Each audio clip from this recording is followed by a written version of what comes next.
आज आप यहाँ फरीदाबाद पहुँचे हैं, फर्स्ट बार आप बल्लभगढ़ आए हैं और बालाजी का आज एक फार्मेसी के कॉलेज का उद्घाटन है। क्या कहना चाहेंगे? देखिए साहब, बल्लभगढ़ का जो मैंने इतिहास पढ़ा है और जो मेरी जानकारी में निश्चित रूप से बहुत समृद्ध है। इस नगर को जिस राजा ने बसाया, उसी राजा की अगली पीढ़ी ने, मतलब करीबन 4 या 5 पीढ़ी के बाद उस राजा ने इस देश के लिए बलिदान किया। उनको अंग्रेज़ों ने फांसी इसी शहर में दी। निश्चित रूप से ये माटी मेरे को बहुत ही पूजनीय लगती है। उस माटी में जो भी काम होंगे वो निश्चित रूप से राष्ट्रीयता के प्रति समर्पित होंगे और उसमें सेक्रीफाइस की भावना निहित होगी। जैसा कि फार्मेसी का अभी हमने पिछला दौर देखा, पिछले साल से 2020 से मार्च से, वो एक कोरोना का ऐसा दौर था कि जो फार्मासिस्ट की जो ज़रूरत थी, वो आज हमारे देश को और हम लोगों को सबको महसूस हो रही है। लेकिन जगदीश जी ने जो शुरुआत की है, वो उसका कितना लाभ फरीदाबाद और आसपास के लोग? सुनिश्चित रूप से मिलेगा। देखिए, फार्मेसी का बहुत अच्छा स्कोप है और फार्मेसी के लिए केंद्रीय शासन जिस तरीके से प्रयास रहते हैं और जितनी बड़ी राशि दे रहा है, पिछले बजट में 175 करोड़ 175 लाख रुपए दिए गए फार्मेसी के लिए।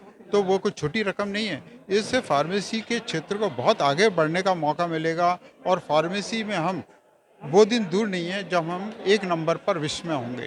तो इस कॉलेज का भी पूरा योगदान होगा, जिसकी मुझे पूरी उम्मीद है। को वो एक अच्छा कॉलेज देंगे और इस कॉलेज के विद्यार्थी न सिर्फ अपने प्रदेश का बल्कि राष्ट्र का नाम भी रोशन करेंगे और जगदीश जी अपने छात्रों को भरपूर प्रयास करेंगे कि श्रेष्ठतम विद्यार्थी बनाएं।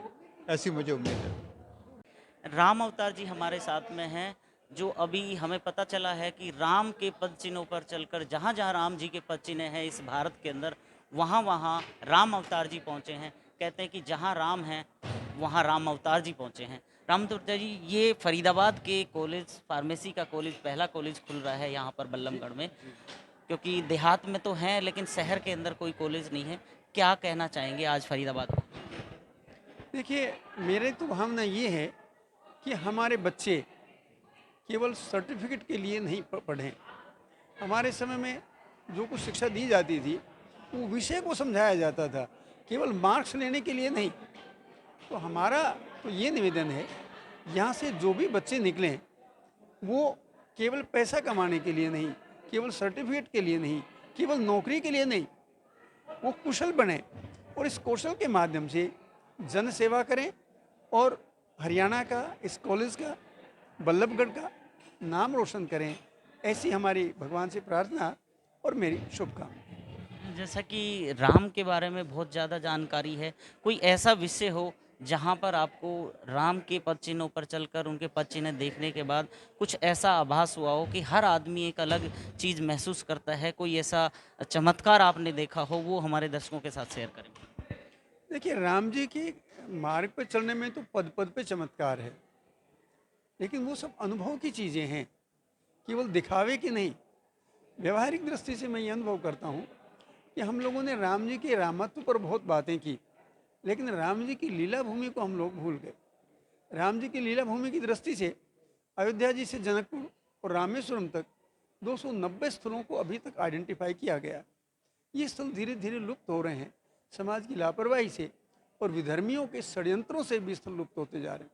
यदि स्थल लुप्त हो गए तो हमारी आने वाली पीढ़ी को जो राम जी से संस्कार मिलने चाहिए वो नहीं मिल पाएंगे। इसलिए हमारा कर्तव्य बनता है कि जैसे भी हो हम इन स्थलों को सुरक्षित करें। और एक बात बताते हुए मुझे और भी हर्ष हो रहा है, मेरी जानकारी के अनुसार भगवान राम जब राजा बन गए थे तो राजा राम के रूप में वो हरियाणा में भी आए हैं। लेकिन खेद की बात यह है कि ये बात ना तो विद्वानों को पता है और ना जन सामान्य में इसकी कहीं किसी ने जानकारी आज तक दी। राम जी की 4 यात्राएं हुई। पहली यात्रा वशिष्ठ जी ने करवाई, दूसरी विश्वामित्र जी ने कराई, तीसरी 14 वर्ष के वनवास किए और चौथी राजा राम ने अपने राज्य की सांस्कृतिक धार्मिक सुरक्षा के लिए अनेक भारत में रहकर, भारत का खाकर, भारत को गाली देते हैं, भारत माता को डायन कहते हैं और अपने अल्पसंख्यक होने का दुरुपयोग करते हैं। मैं समझता हूँ नितांत गलत है। भारत हिंदू राष्ट्र है, इसकी कहीं घोषणा की भी आवश्यकता नहीं है। इसलिए भारत हिंदू राष्ट्र है। जो इसका विरोध करते हैं वो, मैं ये नहीं कहता वो ना समझें, वो षड्यंत्रकारी हैं, वो जानबूझकर हिंदू शब्द को कलंकित करने के लिए वो प्रयास करते हैं। मैं इस बात को बिल्कुल उचित मानता हूं कि भारत हिंदू राष्ट्र है। खबरों की विस्तार से जानकारी के लिए सब्सक्राइब करें हमारा चैनल और क्लिक करें बेल आइकन पर, ताकि कोई भी खबर आपसे अछूती ना रह सके।